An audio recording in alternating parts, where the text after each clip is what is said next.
We're going to look at running backs to buy in Dynasty for 2022. Again, because we're getting closer and closer to the season.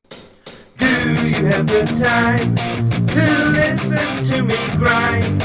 Take down the film watchers and nerds all at once.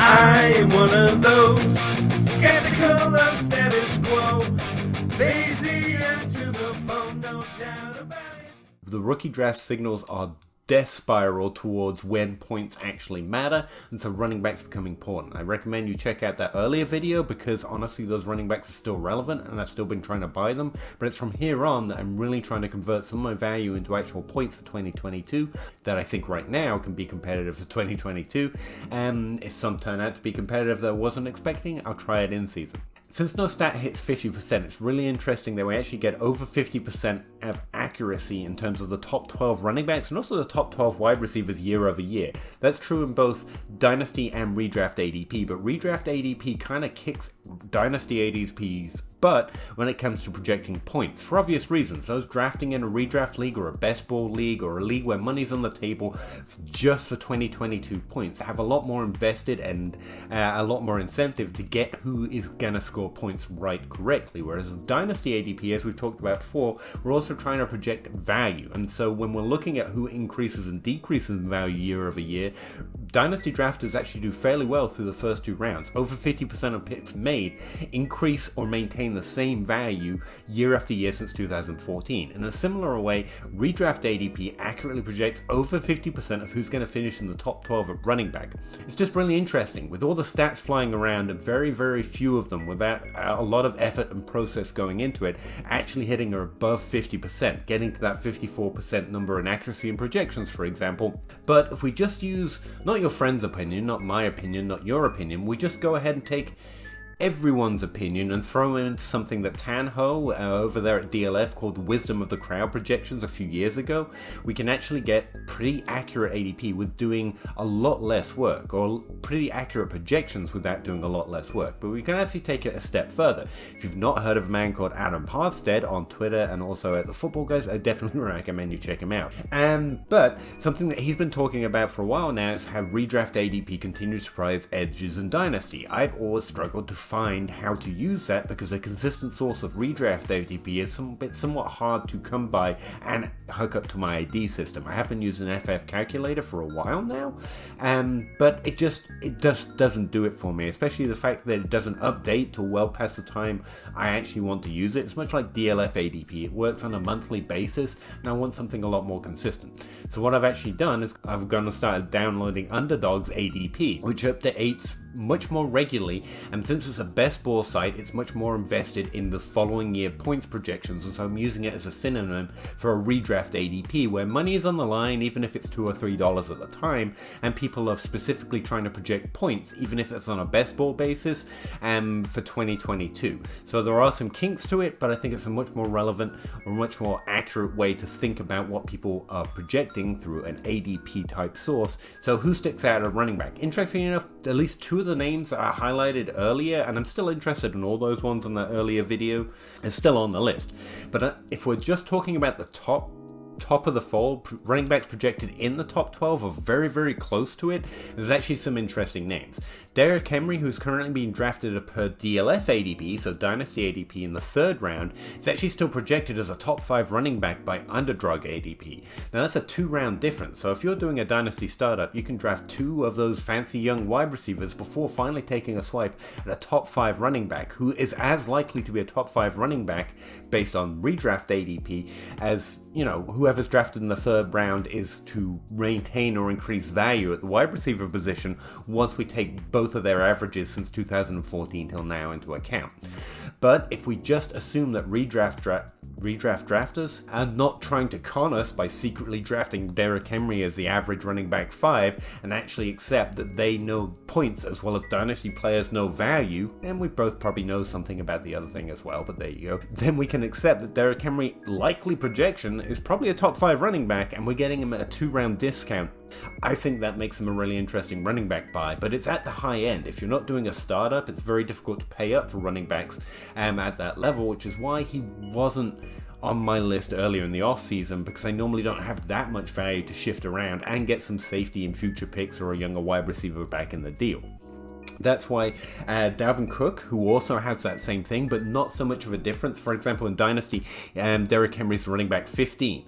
So there's a fairly good chance a person in your league either has a bad roster or is less inclined to believe that the unicorn of unicorns, the rushing running back who actually has top 5 upside, is going to keep doing it because of, I don't know, injury or age or some such nonsense, might actually be willing to trade him to you. Dalvin Cook has a significant injury history, but there is not so much of a value difference in Dynasty. For example, Dalvin Cook is projected as a running back 12 in DLF ADP, but he's running back 6 in redraft or underdog ADP. So there is that 6-point difference, but he's still being held within the top 12 in Dynasty estimation, whereas Derrick Henry isn't. So I think Derrick Henry is probably a better trade target in Dynasty, despite having top 5 upside rather than top 6 upside, and much less of an injury history to worry about, although I don't really know how to measure which is a more and which is less in terms of injury history. Everyone has an injury risk. Now, the 2 running backs I was interested early in the offseason are also following this similar trend, where Leonard Fournette and Aaron Jones are both on that list. They were both on my list earlier in this offseason, and in Dynasty ADP they're projected as running back 20 and 21, but in Underdog ADP they're being projected as running back 12 and the running back 13, so borderline top 12 running backs, Leonard Fournette being the running back 12, Aaron Jones being the running back 13. I have been continuously betting against the market on small Aaron Jones, who can't pass protect and was drafted around below Jamal Williams since he entered the league, and it's continued to pay off. So just because Thies McGee is now on the roster, this isn't the year I'm suddenly going to join the fold and think Aaron Jones doesn't have top 12 upside. So yeah, he's one of my main targets this offseason. If I can find someone in my league and if I think I can be competitive, I'm probably trying to get Aaron Jones on my roster if he's not already. Now, the last running back on this list, top of the fold running back, projected for top 15 level running back points in 2022. So honestly, kind of replaceable running back production, but it is interesting because he has almost absolutely no dynasty value. Is the guy I've been asked about in every dynasty grind for the last 17 years, it feels like.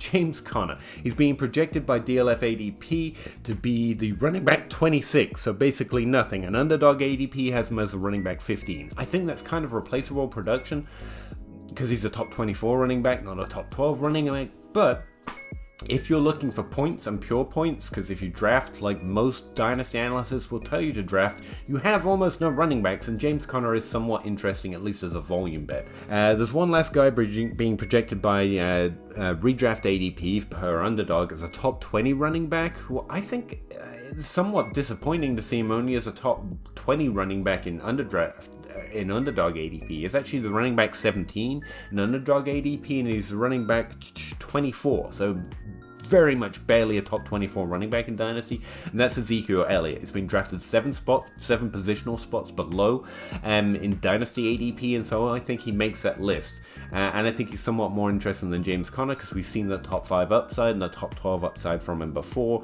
whereas James Conner, while he's been much better than we currently remember, has not quite had the upside of Ezekiel Elliott. That's normally where you'd end that list. However, this being YouTube, I get to talk about it a little bit more. And what interests me is that between rounds 11 and 14, as we talked about in a previous video, this was on the Dynasty Crossroads, there's this hot in Dynasty running back second running back zone. You know about the running back dead zone, or you might know about the running back dead zone where we hit below average in terms of the running backs we take in that round 11 to 7 range, but between around rounds 11 to 14 we actually hit at a slightly higher rate than we do at wide receiver at the running back position. Now, a lot of that is because we're drafting young hopeful running backs that might eventually work their way into opportunity, someone like Khalil Herbert. But I thought if we could apply redraft ADP to this range of DLF ADP and see who redraft currently thinks is more likely to score more points, there are a few names that pop out.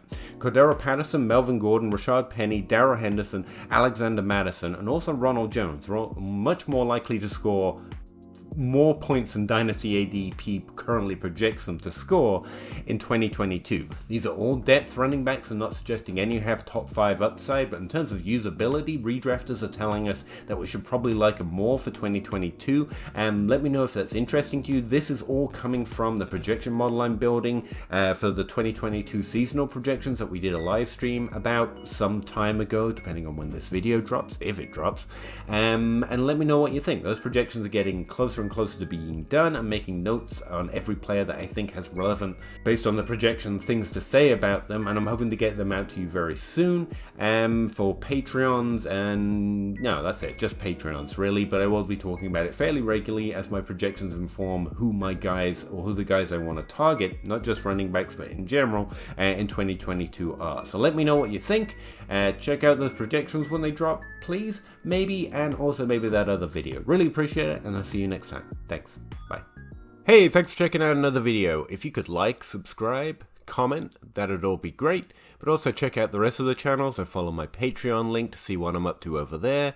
And the Linktree link, I guess, is going to take you to easy access to my podcast, the articles I'm writing over there at DLF, as well as most of the other things I'm up to. I'd really appreciate it. Thanks very much.